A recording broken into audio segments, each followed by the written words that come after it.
Your car doesn't get much of a summer break. Bugs, UV rays, and pollen can all cause damage. Stay protected at WetGo with Weather Shield and a free month of unlimited washes. Just purchase your first month of WetGo Go Unlimited, and your second month is free. Wash as many times as you want. And when you choose our all-weather or showroom pass featuring Weather Shield, you'll say bye-bye to bugs all summer long. Sign up today at getgocafe.com/unlimited. Hey gamers! Are the microtransactions of life getting you down? All this buzz around cryptocurrency, but no idea what to go with. It's time that you check out the GMR Zone, a weekly podcast for all things that are GMR. What is GMR, you're asking? Well, it's the premier cryptocurrency that's made for gamers by gamers. And GMR is no ordinary token. Do you want to learn more about the unique tokenomics that feature instant rewards for holders? Plus exclusive content from the upcoming GMR Center, which will be taking the gaming world by storm soon. Then you're going to want to listen to the GMR Zone podcast. That's G as in golf, M as in Mike, R as in Romeo, Zone podcast. Be sure to search for it in your favorite podcast app and follow or subscribe. The following podcast is not affiliated with the developers who have created the games being reviewed. The reviews are solely the opinions of the hosts, to be used to make an educated decision on what games to download and play.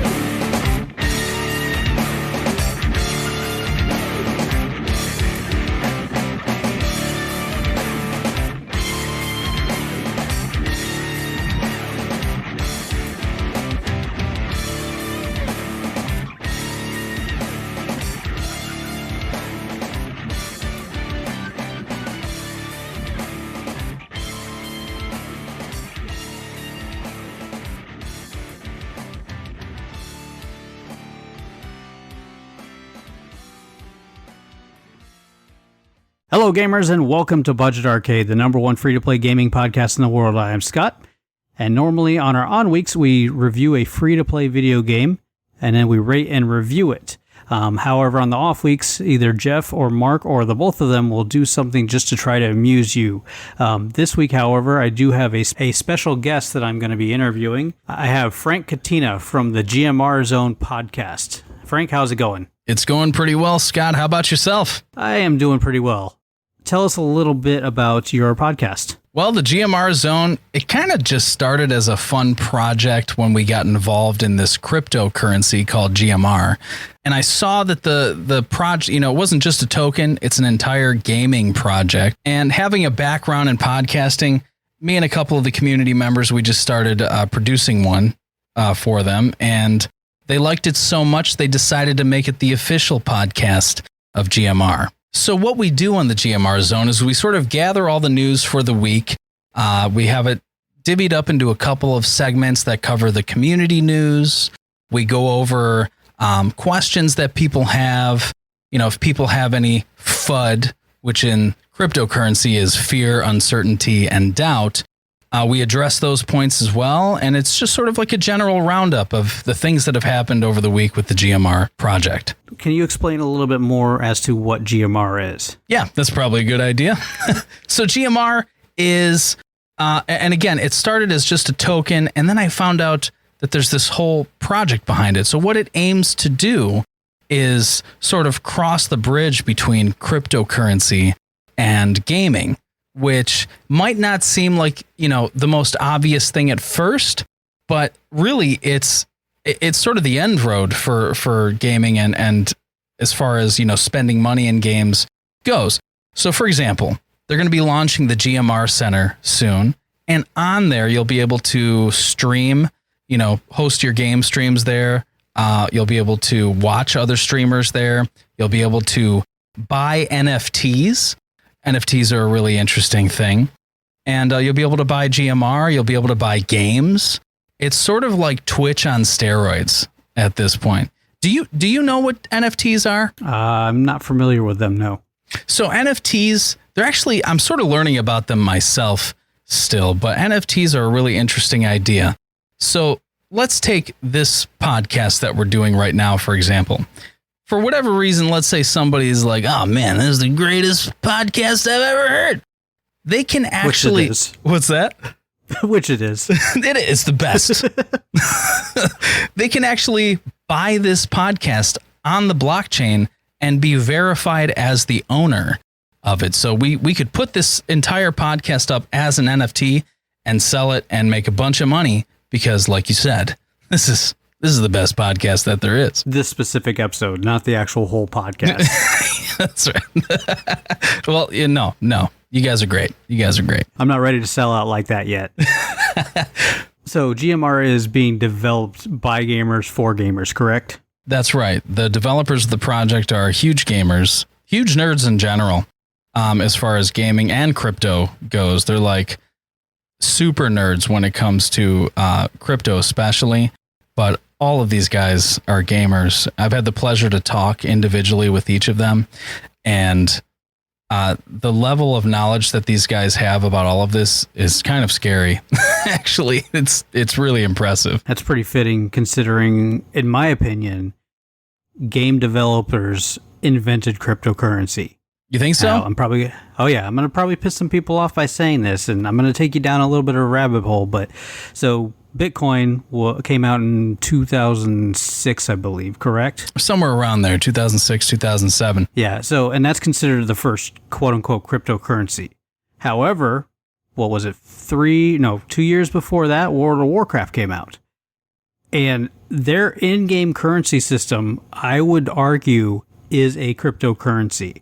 So much so that there was even players who would farm gold and then sell it in the real world to people who are in-game so that they were able to have more of their currency in-game. Yeah, I actually had a lot of friends who sort of dabbled in that, farming gold and selling it. They'd actually like build up characters to these insane, to max level with, all the crazy gear, and then they would sell the accounts for thousands of dollars, which actually is kind of like, what you can do with NFTs. It's like NFTs before there were NFTs.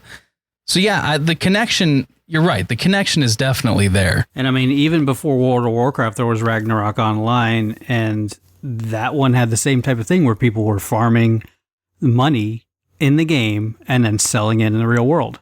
Did you play both? Just so you could, Ragnarok and WoW?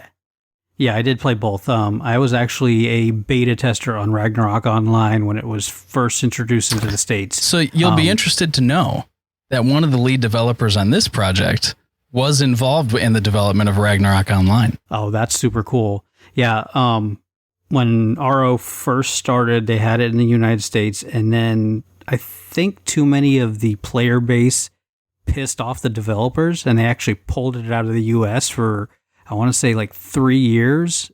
And then when they fully released the game, they brought it back to the States. Okay. I was never... Ragnarok, WoW, like my jam at the time was actually EverQuest.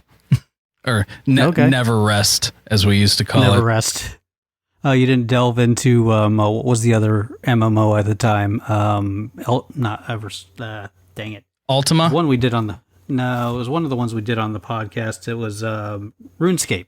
So, yes, I have played RuneScape for like a day. At the time, my two things, the first game that got me into MMOs was something called The Realm. I'm not sure if you've heard of it, but it was developed by Sierra Online way back in the day. Oh, Sierra, that name brings back memories. Right. What was the one game that they did? Imagination Zone. And yeah, Sierra used to dominate gaming. Oh, wait, didn't they do the, what was the one where you build all these puzzles to try to get like the balloon popped or something like that? I vaguely remember that. I think it was them. Yeah, they had a lot of games back then. I don't think they exist anymore though. No, the brand still exists, but they're inactive. So back to the NFTs though. You were saying that that's a big thing within the GMR base right now. Yeah, so they'll have a whole NFT marketplace.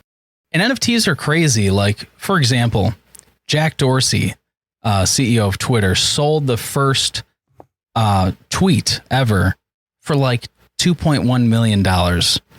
Now, I I don't know who's interested in that. Like, that kind of boggles my mind. But what do you do with a tweet? Do you like print it out and hang it up on the wall and go point it at it and go, I own that tweet? Yeah, I guess you could, but it's more so about ownership on the blockchain itself.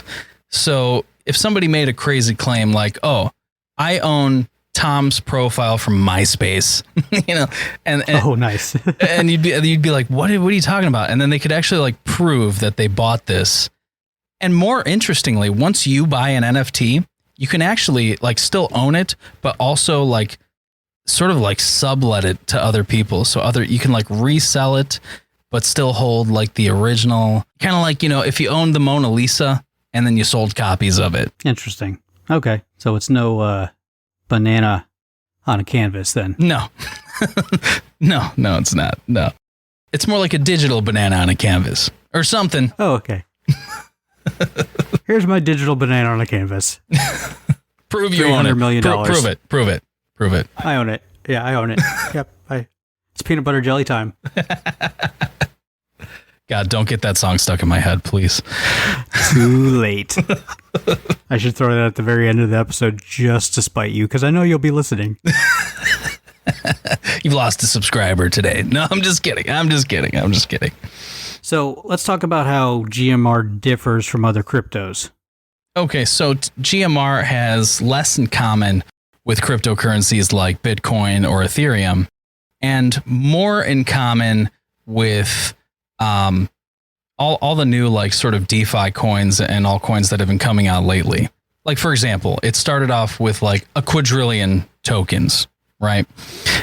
That's a lot. It is. And that's what, let's see, 1, 2, 3, 4, 5 sets of zeros. Yeah. There's like, before the one 12 zeros or something like that. Yeah. It's mind boggling. And then immediately upon release of the coin, the developers burned half. So like 500 trillion tokens. Okay. And burning does what exactly? So burning is, it sort of puts it into a dead wallet that no one can access. And it means that those coins are, for all intents and purposes, gone. Like you literally threw them in paper money into a flame and nobody can use it anymore. So they will never go back into recirculation then? Never. It's impossible for them to go back into recirculation. So with every transaction with GMR, there's actually more that's burned. There's like a certain percentage that just straight up gets burned. There's a certain percentage that actually gets redistributed among everybody who holds GMR in their wallets. And then there's a certain percentage that goes to liquidity. So, if they want to put GMR on more exchanges, they'll have the liquidity to do that. So every time somebody sells, whereas with other coins, that's usually like bad, like if there's a huge sale, there's like $1 million Bitcoin sale or $1 billion Bitcoin sale, it can definitely drop the price. Well, in this case, it still drops the price, but everybody else gets a portion of their tokens. So it's kind of like, please, go ahead, sell it. Do you give me more coins? And then over time, as more people buy the token, it gets more valuable. And then as the regular day in, day out of crypto happens, more of those coins get burned, and the remaining coins, which you've now received a part of every sale, become more valuable. So now, go ahead. With the burning of all these coins, is there going to come a point where there's no coins left? No. The short answer is no. You'll start, if it ever got to the point where that was like a concern, it would start to be more like Bitcoin, where you're not dealing in transactions of 1 million GMR. You'll be dealing with transactions of 0.0001 GMR. You know what I mean? If it ever got to that point, which theoretically it could get to if you're going to be doing things like tipping streamers on GMR Center or buying NFTs or buying games. There's going to be more transactions, which will burn more coins, which will make it more valuable. And theoretically, if the price gets up to like the price of Bitcoin, then you would have to deal in those fractional tokens, because whatever you're buying isn't going to be worth, 1 coin. Exactly. But I mean, that's so far in the future just because of the amount of coins that it started with. I mean, there would have to be a lot of transactions to burn enough GMR to, I think there's only something like 21 million Bitcoin that are in circulation right now.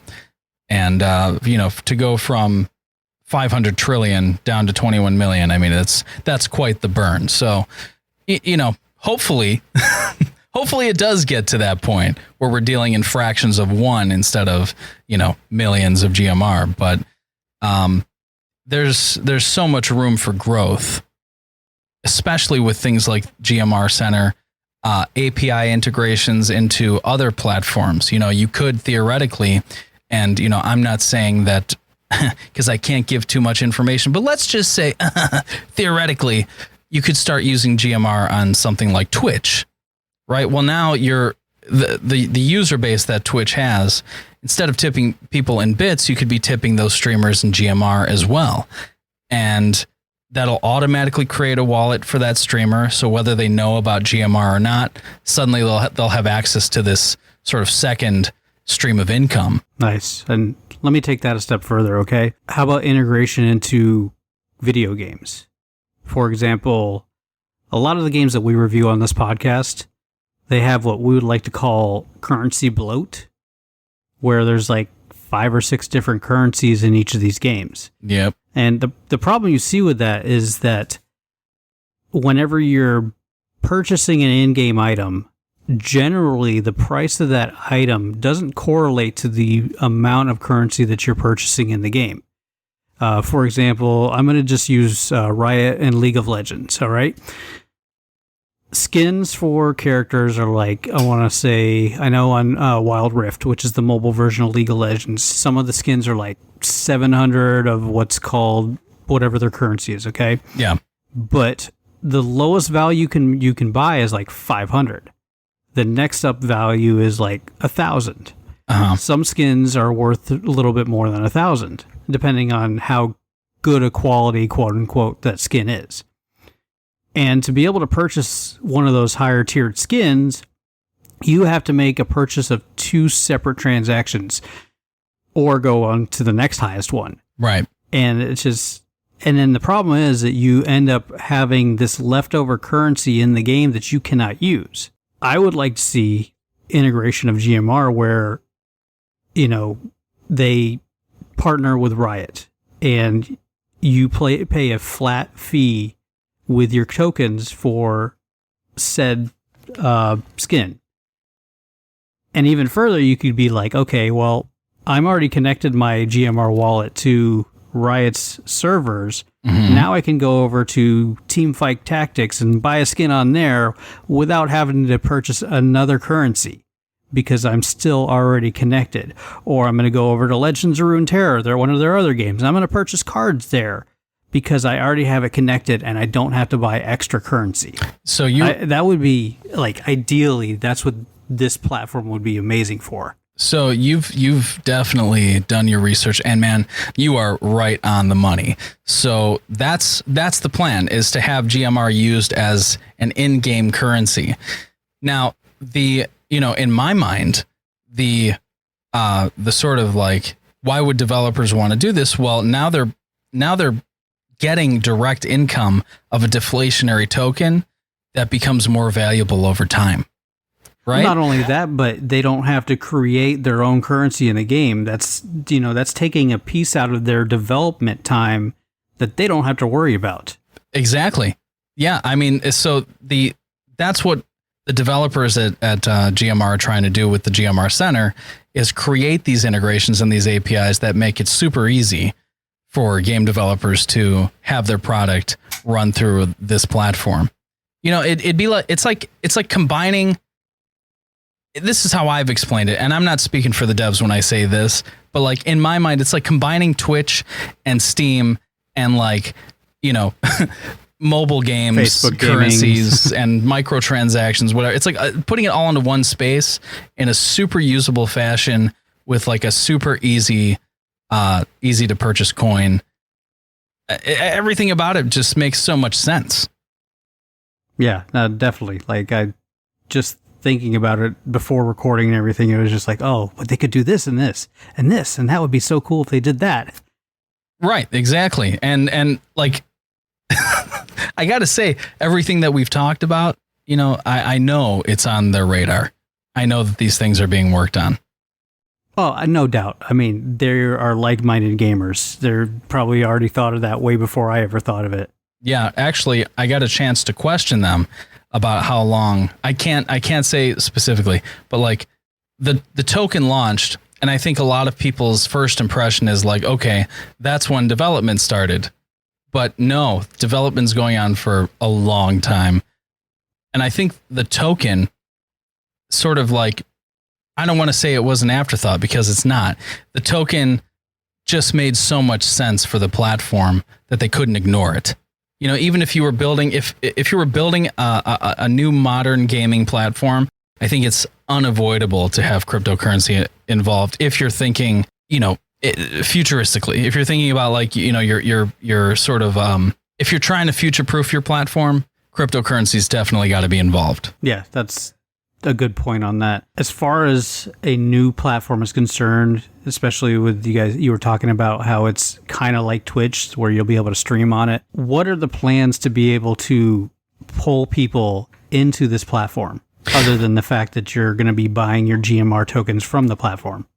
So the way to sort of advertise this and get the name out and get people interested in coming to the platform, what they've been doing is onboarding popular streamers. Like, for example, you know, a pretty decently sized streamer named Matt HD Gamer. He's doing FIFA Fridays for GMR. They're onboarding entire teams, you know, popular esports teams like Team Pulse, Team Mazer, and getting the, you know, they're definitely going to be part of the GMR Center platform once it launches.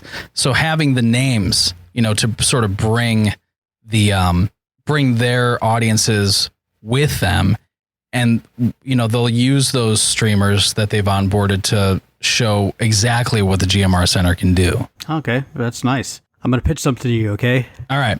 I want you to bring it to the devs. You got it. I wanted to do a free-to-play gaming awards show, because you have all these other gaming awards, you know, out there, but none of them focus specifically on free-to-play games. I think that's I think that's a great idea. I'll definitely. I would love to have like a sponsor for that, to be able to be like, okay, we can do an award show for it, and you know, have presenters and everything for these games that are just out there that, you know, could be in a certain category, like, you know, best battle royale game, and then all these free battle royale games are all slotted in there, and then we have listeners vote on which one they feel is the best. Hey, I will definitely get in their ear about it. And speaking of getting the word out there, as of recording this today, we're recording on 7/3/21. GMR had their first community Warzone tournament, correct? That's right. So it was actually run by the moderators and administrators of the Discord and Telegram communities. However, GMR, the organization, is actually going to be hosting a massive $250,000 Warzone tournament. So if any of your listeners want to get involved in that, go to gmr.finance. You can sign up, and you know, it's coming in September of this year. So it's not that far away, but if you're good at Warzone, it's your chance to win a lot of money. Now, is the prize going to be actual tokens, or is it going to be cold hard cash? Yeah, that's a good question. I think either way, I imagine it's probably in cash. But okay. You know, because but I wonder if the winner can opt in to get tokens instead. I don't see why, you know, why not? You know, but I'll be honest, I don't know the answer to that. My guess is it's in cold hard cash, and then they can, you know, they can buy into GMR if they want after that. Yeah. Now, is there other tournaments that are in the works or in the plans later down the road? So yeah, as far as the community tournaments, yes, we've been talking about doing a lot of games like Rocket League, Overwatch, things like that. You know, more competitive esportsy sort of. Brawlhalla. Brawlhalla, did you say? Yeah. You're giving me flashbacks. I'm shaking now. I've got PTSD. Oh. You play a little Brawlhalla, I see. I did for a little bit with a couple of my old Discord buddies, and I'm not good at it at all. I'm just not. I mean, it's free to play Smash Brothers, and it's actually on a better network connection than the Nintendo network when it comes to multiplayer. Yeah, it was fun. Don't get me wrong, and like you said, it was stable. But I mean, I was playing with people who were 10 years younger than me, and just totally wiping the floor with me. I mean, Brawlhalla, they do their own tournaments right now. Anyways, I don't know if you've ever watched any of those on Twitter. I haven't. I'll have to though. Yeah, if you follow their Twitter, it pops up in their live feed every once in a while whenever they've got one of their tournaments going. Those guys are insane, really good. Right now, the only esports I watch lately, I was watching Overwatch League for a while. I've been watching a lot of Rocket League lately, the stuff that they broadcast on the game and on Twitch and wherever. But I've actually been playing a lot of Rocket League lately. That's been my jam for the last year. Yeah, that's the skill ceiling on that game is so high though. It is, and I don't know why I play it because it raises my blood pressure so much. I'm at the point now where almost any time that I end up typing in the chat, I'm flaming somebody, and my bans have gone from 8 hours to 3 days. Oh, well, you should come play League of Legends Wild Rift with me. Then you really get your blood pressure up. I've never played League of Legends. Tell me if I'm right about this. League of Legends sort of spawned from Dota, which was from Warcraft, right? Dota was actually its own thing. I don't know if it spawned from Warcraft. Maybe it was a mod at one point in time. Yeah. I think you might be right. I think it did start out as a mod, but it was an unsanctioned mod. And so Blizzard probably shut that down. And then the person who developed that mod might have gone out and created his own game. All right. So, well, there you go. No, I'm wrong. Then, it's one of those massive, battle arena type of game. But the mobile version plays a lot faster than the original version, so it's easier to get into. I'll have to check it out. Yeah, I've just been, between doing this podcast, adulting, and Rocket League, my gaming time has been severely limited. However, lately I've been building a lot of retro game stations, mobile and on the TV, using Raspberry Pis and stuff. And so my immediate gaming future consists of playing through the classics. Nice. What's your go-to classic right now? Right now, it's 2 actually. I've just started playing through Chrono Trigger, and I play a lot of Tetris on the toilet. Yes, Tetris on the toilet. They should have named it Tetris on the toilet. That would have been a smart move right there. Maybe it can be bring out a DLC. Bring out a new one, Tetris on the toilet. Yeah, there you go. And then every time you get a Tetris size, it makes a fart. Well, there's already the fart when you mess up and you get to the top, it goes or whatever. Oh, that's true. There you go. That's the end of the game, though. There you go, Nintendo. Tetris on the toilet, and you can pay us to help you with it. I don't know. Royalties for the idea. Yeah. Now, are you going to do the multiple endings in Chrono Trigger? I don't know what you're talking about. Don't spoil it for me. You don't know what I'm talking about. No, I think Chrono Trigger has 27 different endings, if I'm not mistaken. Let me look that up. Hold on. Oh my God. I'll tell you, I'm probably not going to do 27 endings because I have a whole load of games. 13 different endings. Sorry. Too many.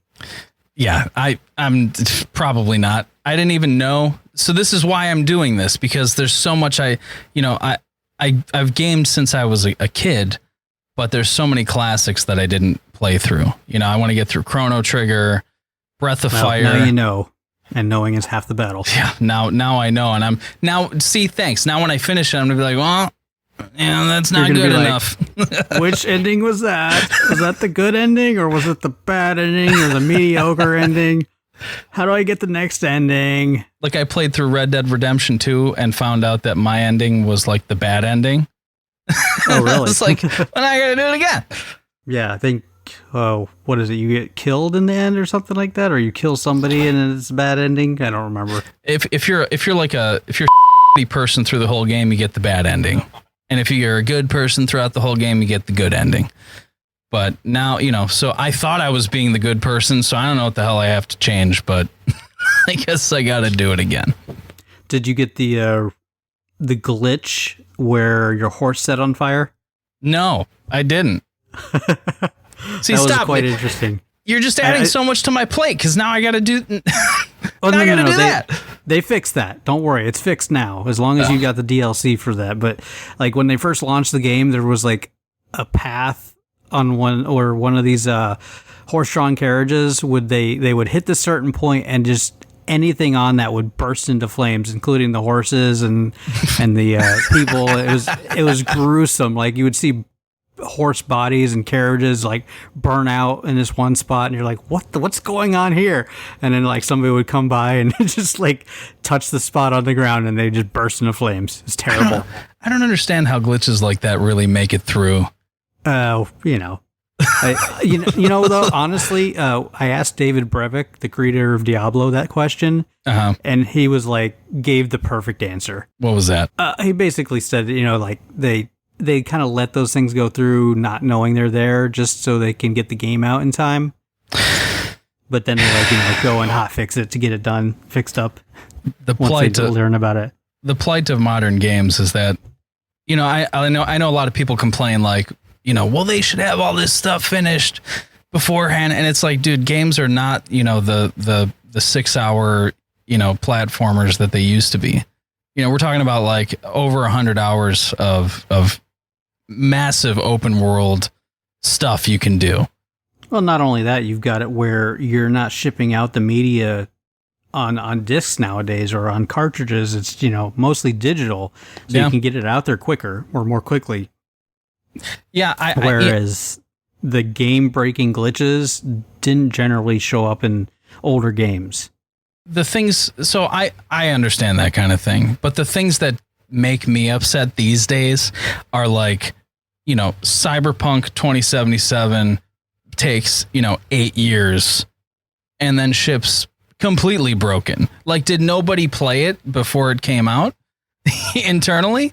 I don't know. And this is just my uninformed opinion on the gaming business. But yeah, I can understand a few glitches, and I understand that these games are so much bigger than they used to be. But, 8 years is a long time. Yeah. What's the one? Star Citizen. It's been like 10 years. It's the most funded game in history. Where is it? And have you played it ever? No. So I have, and it's unplayable sometimes. 10 years. I think I heard about that too. Wasn't it supposed to be a free-to-play game as well? No, it was. No. Okay, yeah, I think I read something about that game, and it was just. It is the biggest, most detailed MMO I've ever seen. But I don't know. I'm getting heated thinking about it. Maybe we should pivot back to GMR then. Yeah. Bring that blood pressure down because that's your happy place, right? Yeah. All right. Well, as far as GMR, you guys can find us. Go to gmr.finance. There's links to all of the, the Twitters from there. Search GMR Zone Podcast on all of your favorite podcasting apps. Come and join us on all of our communities, Discord, Telegram. We have just wonderful people running all of those platforms, and we'd love to. And they all have the best names too. They do. We've got the Jesus, we've got Odin in there, all the gods. Yes, Diamond Hans, the man with the most soothing voice I've ever heard. But, the way he says it, I thought it was Diamond Hands, Hands, and then I realized that it was HAS. Or Hans, Yeah. And I was like, so why doesn't he just pronounce it Hans and be like, Diamond Hans? Yeah, that's the play, the play off the term. So, yes. Where can they find you, Frank? they can find me if you go on Twitter. It's twitter.com/GMR Zone Podcast. That's where I post most of the updates, but I'm most active in the Discord. And I think, I'll give you the link to put in your show notes. And yeah. Yeah, and any questions anybody has about GMR, that Discord is the perfect spot. All the moderators are there, and they actively answer questions on a regular basis. Everybody's super helpful and wonderful there. Yeah, and I mean, it's also a gaming platform as well, being Discord, and a lot of people just talk about games there too. Yeah, I think, our community as a whole has sort of shifted from being crypto-focused to more gaming-focused, which, considering the plans with the GMR Center, that's just great. Like I said, everybody there is super helpful, and we've created a really non-toxic gaming community, which is, rare. Yeah, and it's a pretty bustling community too. How many people are in the Discord currently? Around 6,500 people in the Discord. Okay. I think we have and then right around the Telegram? 28,000 in the Telegram. Okay. I'm not familiar with Telegram being in the United States, so. Yeah, it's more popular offshore, but I've started to use it. I still prefer Discord, but, wherever anybody's most comfortable. Well, if you wanted to follow us, our social medias, we're all Budget Arcade on Twitter, Instagram, and Facebook. On TikTok, we are Budget Arcade Podcast. On Twitch.tv, we are Budget Arcade Podcast as well. We have a Patreon if you want to help support us. It's patreon.com/Budget Arcade. For supporting us, you'll gain access to our exclusive Patreon channel on our Discord server. Our music is provided by Stimage, and you can download his music at metroidmetal.com. And game on. It's peanut butter jelly time. Peanut butter jelly time. Peanut butter jelly time. Where you at? Where you at? Where you at? Where you at? Now there you go. There you go. There you go. There you go. Peanut butter jelly. Peanut butter jelly. Peanut butter jelly. Peanut butter jelly. Do the peanut butter jelly. Peanut butter jelly. Peanut butter jelly with a baseball bat. Peanut butter jelly. Peanut butter jelly. Peanut butter jelly with a baseball bat. Now where you at? Where you at? Where you at? Where you at? Now there you go. There you go. There you go. There you go. Now peanut butter jelly. Peanut butter jelly. Peanut butter jelly. Peanut butter jelly. Do the peanut butter jelly. Peanut butter jelly. Peanut butter jelly with a baseball.